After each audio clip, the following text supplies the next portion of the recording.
So weekly update number 30, and we have an exciting update for you this week. We're heading into the office now. It's the weekend, but a bit of catch up as well. It's been a crazy time in August, so sometimes we have to chuck in a Saturday morning as well. But we have some amazing news about the visas that we've been waiting for, and we've also got to celebrate our 30th weekly update, a t-shirt giveaway at the end, so you can win yourself one of these t-shirts. So here we are, right, well, we've got to the office. You can see the sign, number 18, in we go, and this is your weekly update number 30.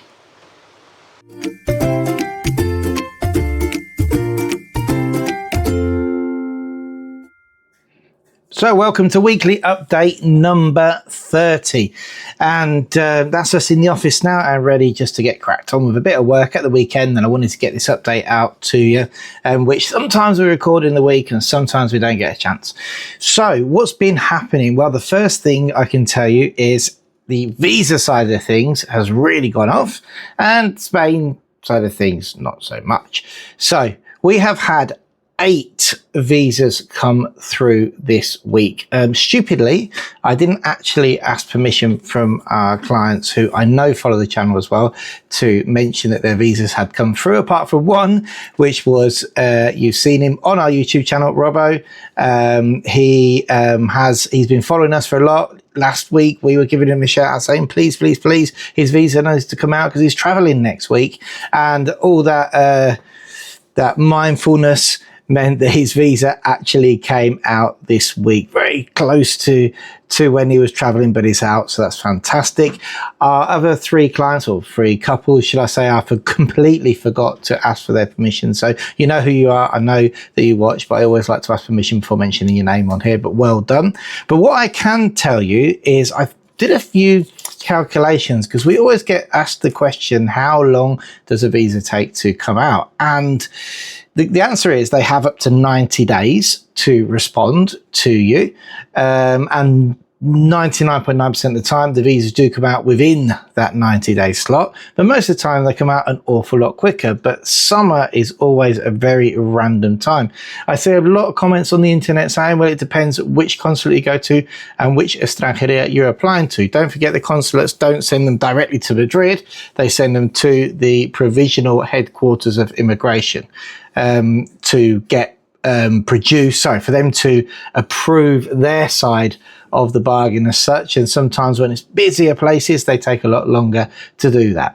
So anyway, for what I did do is I wrote down the amount of time in the consulates to give you a bit of an idea of how random it can be. So when people say to us, how long do you think the visa is going to take? All we can do is go on the experience from last year and what's currently happening.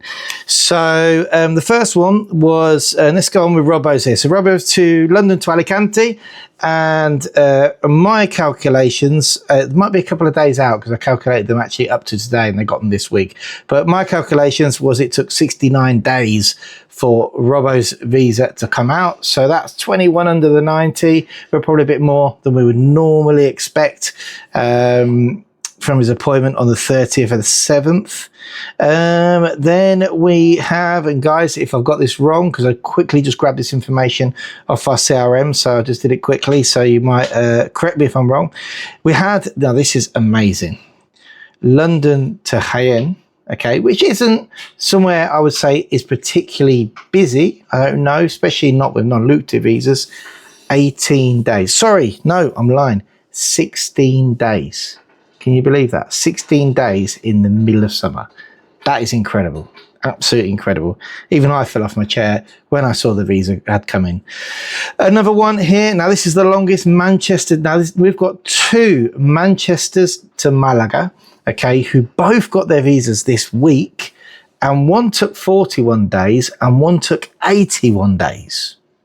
Okay, so give or take a day or two.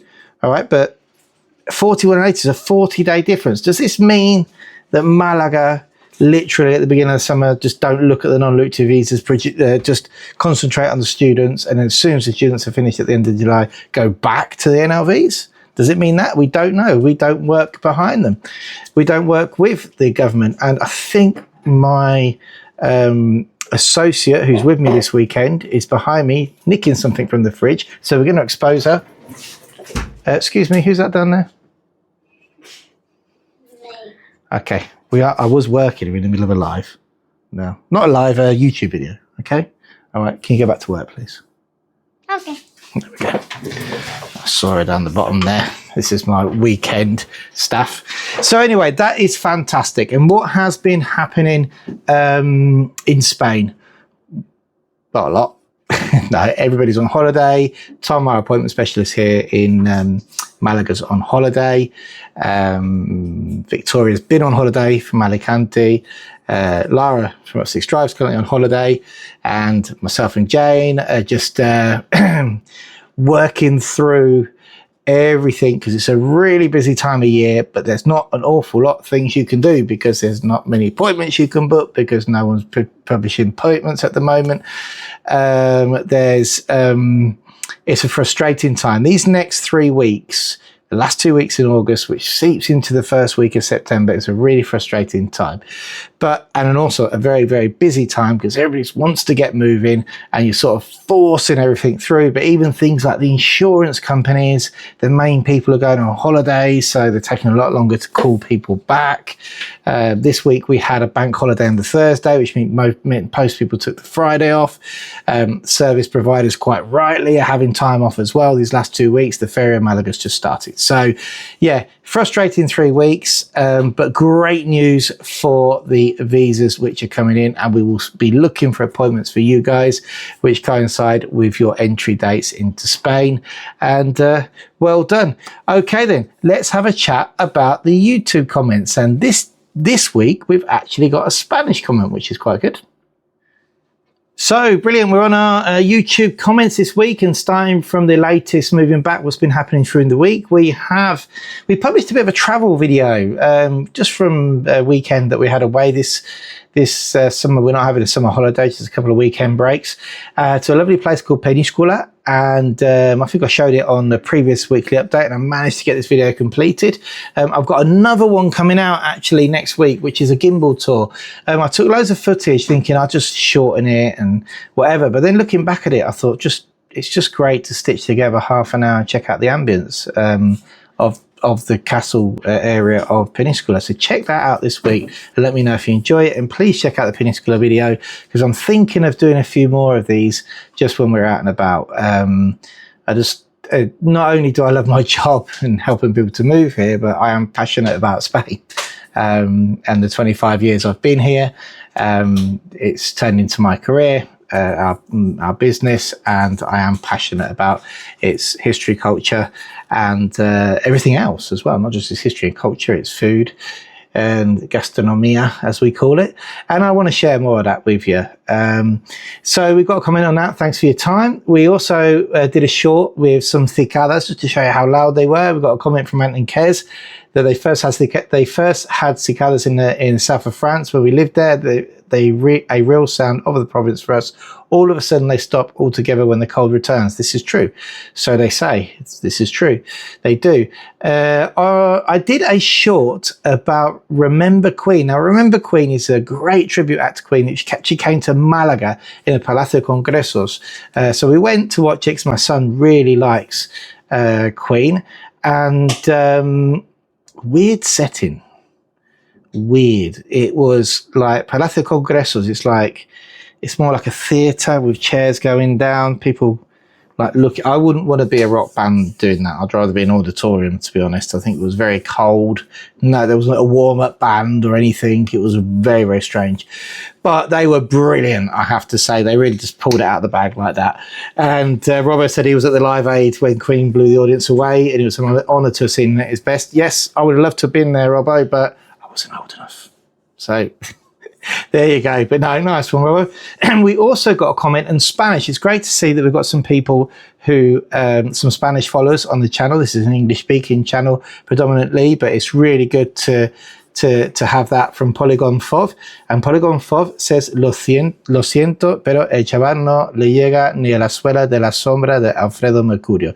The guy who's singing doesn't really match even the shoe of Freddie Mercury. Yeah, as they swallow means the bottom of the shoe. So yeah, it's true. You know, no one's ever gonna be as good as Freddie Mercury, but in the I'm going to answer this in Spanish. Why not? So, hombre, es normal que un cantante así no va a llegar nunca a suela de Freddie Mercury. Pero lo que me gustó a mí de esta actuación es que la gente joven, como mi hijo, pueden seguir viendo esta música en directo. Vaya, que nunca va a ser Freddie Mercury, pero vaya, que nos gustó mucho la actuación y recomiendo que vayan a verlo. Pero no es Freddie. Y muchas gracias por su comentario. Espero más. So, to carry on, because I think that's nice. I might even do one in Spanish, I think. A show in Spanish. Should we do a show in Spanish? Why not? Crazy Black Rice, our last week's update. Good show, Chris. Thank you. That was from Patrick Connell 8187. Cheers, Patrick. Then we move on to the ones which I have responded to. I haven't responded to those ones. Which ones have I responded to? Here we go. Oh, and this was lovely. I really enjoyed this comment here because this comment from Zoe Collier 5974. I spoke to Zoe this week. Looks like they're going to be coming on board as clients. That's great. They're going to a lovely town in Granada, which I'm not going to tell you where they're going because I haven't even got their permission to tell you yet. So, but I actually, believe it or not, I actually know that town very well. Out of pure coincidence, and have travelled the road up there. And they said, hi Chris, really enjoyed our first chat with you today and looking forward to getting things going. Think I'm now hooked on your weekly updates too. Thanks for that. Really, really interesting to hear about the pet chauffeur. As I forgot to mention, we'll be bringing our African grey parrot, George. It seems like he needs more paperwork than we do for the NRV. We'd really be interested in talking to anyone that has done this recently since last year's law change, and particularly in the pet chauffeur, to see if this may be an option for us. Right, I'll share you the details of the pet chauffeur. I'm hoping to catch up them soon as well. Obviously that was Stu and Joe who recommended that, and we've got an article coming. We're just editing it down now, so fantastic for our clients Stu and Joanne. They sent us a really good breakdown of their journey, and it's very descriptive, and we've got a section on our news feed which is client experiences, so we're just editing it down now so it fits into an article with their images, and we'll get that out, so check that out. But has anybody who watches the channel got any experience with bringing African greys in so we can help George? Please let me know. Tell me about your experiences so we can help Zoe as well, and we can tell her what and how you did it. So it'd be really interesting to know because I don't have any experience with African greys. We have plenty of cats and dogs people have brought over, and generally the pet transport companies seem to have the paperwork in hand. African grey parrot, I think Zoe would definitely be asking for a client experience article on that anyway. And next one, we're going to go back down to our Thigala short. It was Kev. We had one of those giving it 6 outside, and I thought it was the AC gone wrong. I would say that is a Thigala, but I am a newbie here. It is Kev, it really is. And had a couple of answers as well on the same short, Locust. And we had one of our shorts went to 10,000, and it was possibly one of the most rubbish shorts that we did about paella. Check it out on the channel. Great video as usual. Chris, still waiting for NRVs from Manchester, but it's only 5 weeks, so fingers crossed. Thanks for all your help and info. And yes, t-shirt giveaway would be a great way to mark the 30th update. So t-shirt information coming soon on how you can win a t-shirt. We have medium, large and extra large at the moment. So if it's far too big, you can use it as a night shirt. And if it's too small, well, you can use it as for a running shirt, can't you? This is the extra large, by the way. And there we go. Oh, there's just one more here from Eating Ain't Cadiz. Yet again, a short that we did from some video that I found on my mobile from a trip last year. Heidi, Chris and Co. We aim to visit Cornell sometime. Love the Cadiz region. What time of year was this one out of interest? How much? This was in July. We were in Cadiz in July on our summer break, and yeah, it was nice in a place called Cornell, which is a lovely town down there. Okay then. Well, and one more from David Smith. Well done on getting the video out during the busy time. Yeah, it was tough last week. I got it out on Monday, not Sunday, unfortunately. But these things happen. But as long as they're out, that's good. Okay, so that's our YouTube comments, and we're going to move on to now what has been happening in Spain and what people have sent us and what we've been up to and what is coming up this week in Malaga as well. So what's been happening in Spain? What have people sent us? What have we been doing? Well, as I said, it is one of those weird weeks this week, August. I'm actually quite looking forward to the 10th of September now, when the kids go back to school and everything goes back to normal. But these next 3 weeks are slightly crazy. But anyway, we've had some stuff in. And one of the things that I got, first of all, let's show you something, first of all, from Neil. Here we go.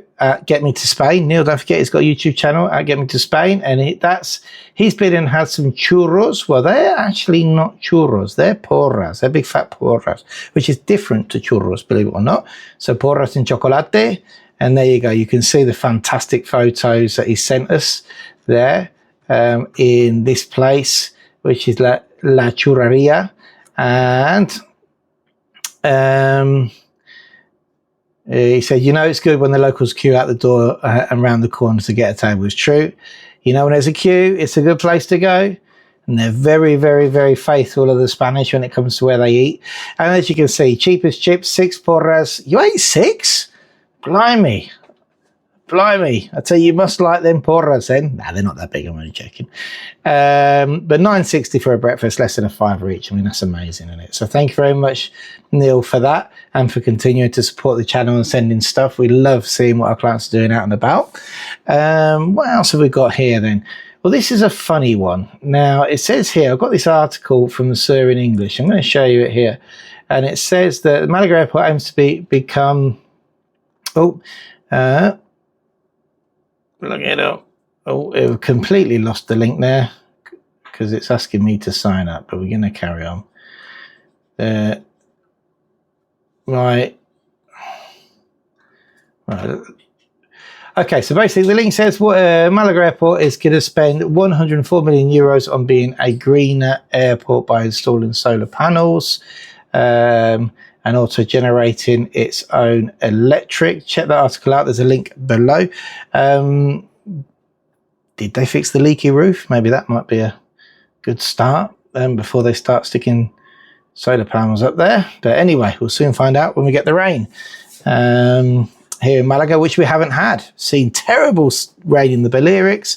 I saw Sean, Expat Matharon, out doing a live in the rain the other day. Alicante, apparently it's been raining, but Malaga, nada. We haven't had anything. And just another thing here that I got from my email, when I get email updates, was from the government. So if you get your email updates from gov.uk, there was a new link to the European Union's page of frequently asked questions about the entry and exit system. If you go onto it, then you can see that they are, which is quite funny because when you try and open it, it says this link opens a site that may be harmful. And yeah, it's just making an update. It's not in force yet, but they've just updated the page. But scrolling through it, I found something very interesting because I don't often go on this page.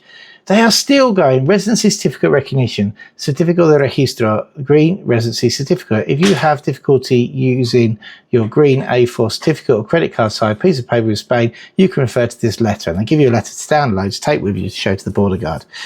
Why didn't they just tell people to get a TIE card now? I know I know at the bottom they say to ensure you're exempt from registering with the EES checks at the bottom of the TIE card.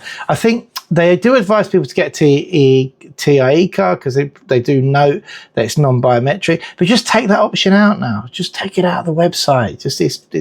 Everybody can still get. We did exchanges last week for people, so you can still exchange your green card. There's no excuse not to exchange that now. All this time after Brexit. So just get it done. If you're still carrying a green card, just get it exchanged. What else have we got here?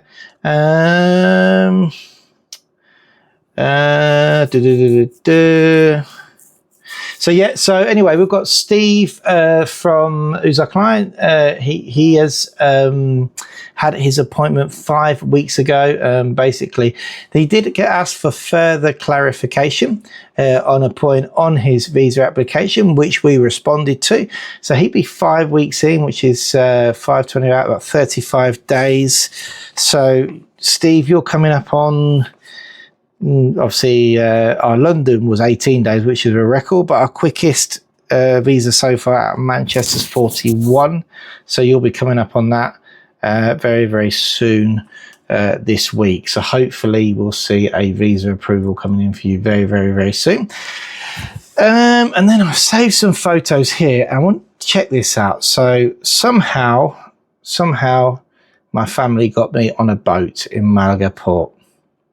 So it was my fault. We had some family visit, and as we went to Malaga port and we jumped, so up where the parking is, up to the top, you go behind the shop, so you can see there's boat rides. I went, oh look, there's boat rides, completely forgetting that the last time I went on a similar boat ride in around 2003, I was violently ill. And that is just with the duck pond that is the Mediterranean. So anyway, we all decided to go on this, and I could increasingly remember that it was going to be a bad idea. So I ran to get some travel sickness tablets from the chemist, which is supposed to take a minimum of half an hour before you go. Had a couple of them, and we went on the boat ride, which was a pleasant experience for about 10 minutes. And I spent the last 50 minutes sat down at the bottom, just hugging the table and pretending that the world didn't exist. But everybody else had fun. It was great, so I can highly recommend it unless you're ultra sensitive to boats and get seasick, to go on one of these trips. They are really, really good. Everybody else really enjoyed themselves. Nobody got really ill, so that, apart from me, that was really good. And they do a variety of different trips as well. And we've got an article coming out as well very, very soon about that, which I wrote after I'd been on these trips. So check that out in our newsfeed, and definitely would recommend that you go on one of these trips. That didn't stop us eating, so we went into Malaga after that and just check out these Malaga treats. So this is very, very typical. This is what they call pimientos del padrón. Pimientos del padrón. Nowadays it doesn't really happen, but before, when you used to get them, they always used to throw 2 or 3 really, really spicy ones in there, and you never knew which one they were till you bit into it. It was like Russian roulette of peppers. Don't do that so often nowadays, unfortunately, but yeah, that was they were really nice and very typical from here.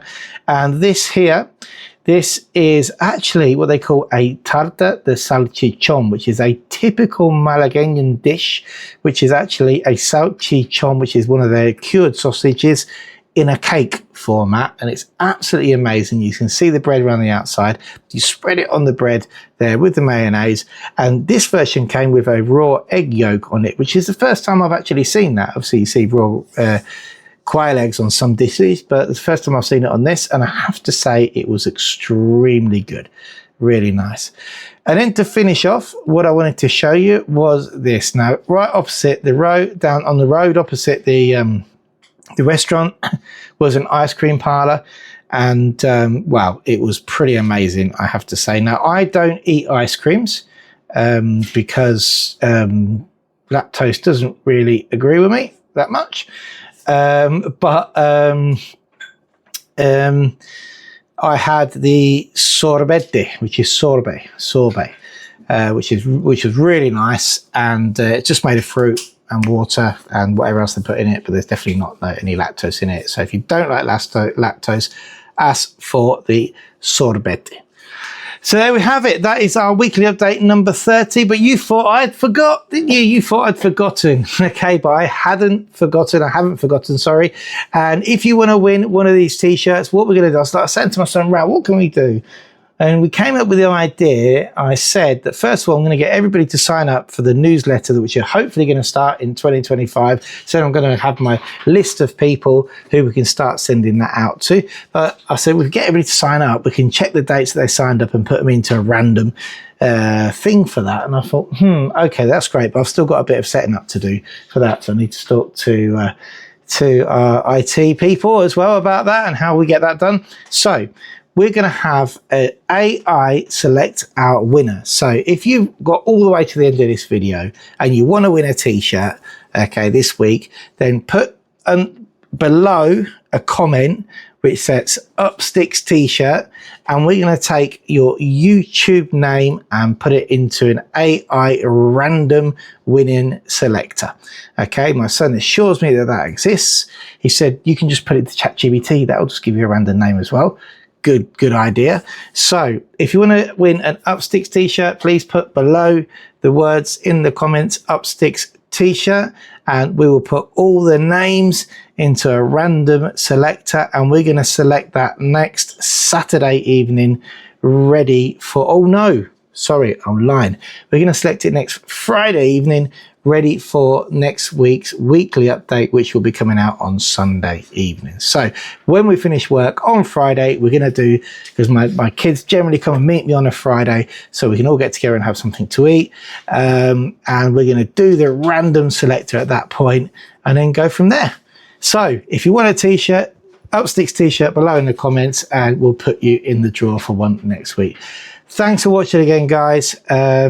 It's the 30th update, weekly update. They're going really well. The one that had scats on it, okay, that's the one that got the most views, so I might have to get him back on.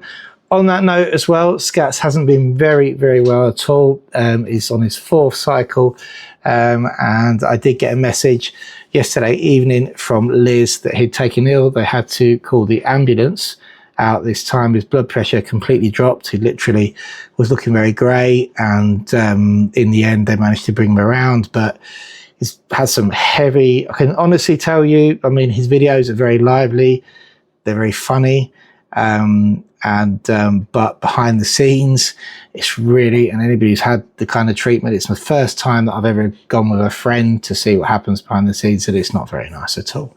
And he's not very well. So please support his channel. He's got another channel now called Still Alive. He has the YouTooSpain channel, and by watching his videos, he also has a way you can donate on there as well to help him get through this time before we can start working again. So yeah, and he always supports our channel as well. And believe it or not, even when we go for his treatment and I'm there I just do the translating and don't do an awful lot, we still have a laugh. We make it as fun as we possibly can.